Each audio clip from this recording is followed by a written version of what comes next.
kwanza.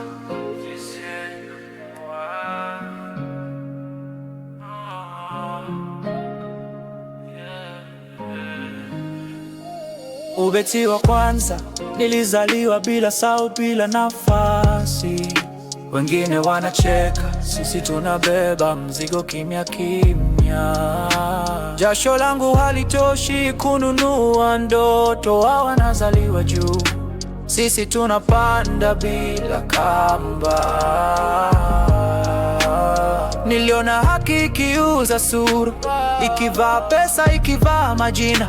Maskini akilia wanaita bahati mbaya, tajiri akianguka dunia inasimama. Niambie, kosa langu ni nini? Kuzaliwa bila baada, bila jina. Tunapiga magoti kuomba kesho, lakini kesho inauzwa kwa wachache.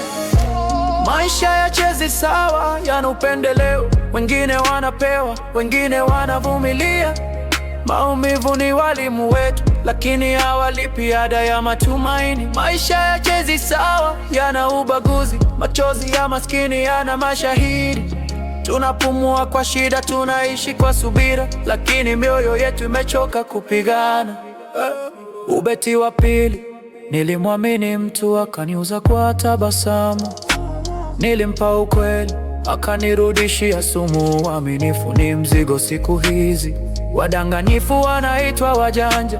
Tunaambiwa vumilia, Mungu anaona, lakini njaa elewi imani.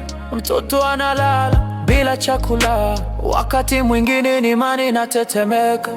Kama dunia ni shule, kwa nini mateso ndiyo somo kuu? Kwa nini wema hulipwa kwa maumivu, na wavu hupata makofi ya shangwe? Maisha yachezi sawa, yana upendeleo. Wengine wanaruka, wengine wanatamba. Tumebeba misalaba siyo yetu, tukitumaini siku moja haki itachoka. Maisha yachezi sawa, ni vita ya kimya.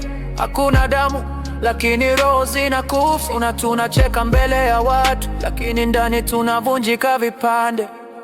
Usiniambie nisikate tamaa, wakati dunia imenikata kila siku. Usiniite dhaifu, nilinusurika pale wengi walipotea. Kama kesho itakuja, ije na ukweli, si ahadi.